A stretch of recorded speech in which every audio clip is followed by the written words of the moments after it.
Hi praise lord. దేవునికి స్తోత్రం, ఆయనకి మహిమ కలుగును గాక. హల్లెలూయా. ఆదికాండం 1వ అధ్యాయం 27వ వచనం.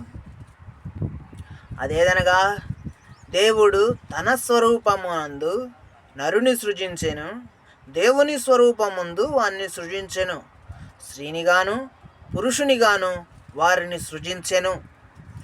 ఈ దేవాది దేవుడైన దేవుడు నోటితో పలికి చేవ్రాత చేత వ్రాసి ప్రియమైన దేవుని బిడ్డ నీకు ఇచ్చిన లేఖన వచనం.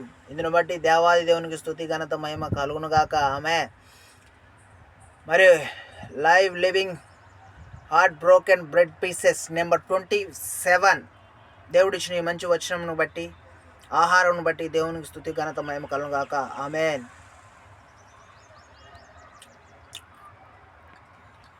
మరి వాక్యమే జీవాహారం కనుక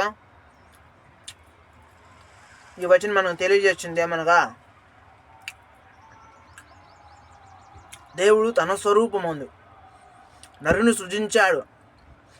అంటే మనం చూస్తున్న ప్రతి ఒక్క నరుడు దేవుని స్వరూపమే అని దేవుని లేఖనం ఈ వచనం మనకు తెలియజేస్తుంది.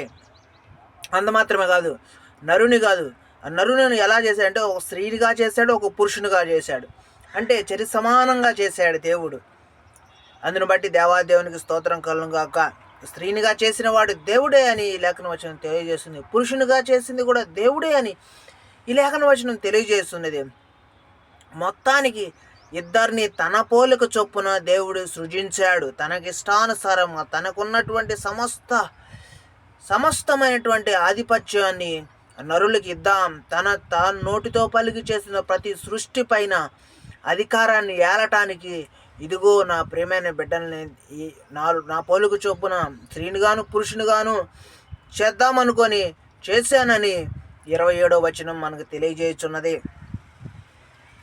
ఇదేనా మనం చూస్తున్న జ్ఞానం, బుద్ధి, సర్వ సంపద కూడా దేవుడే నరునిలో విమిడింపజేసి మొట్టమొదటి పురుషుణ్ణి స్త్రీని చేశాడు అని ఈ లేఖన వచనం మనకు తెలియజేయుచున్నది.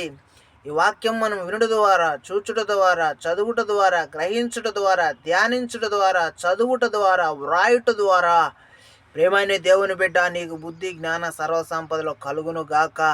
ప్రేమైన దేవుని బిడ్డ నీకు దయచేసిన ఈ మంచి లేఖన వచనాన్ని బట్టి నిండు మనసుతో దేవాది దేవునికి స్తుతి ఘనత చెల్లించదువు గాక.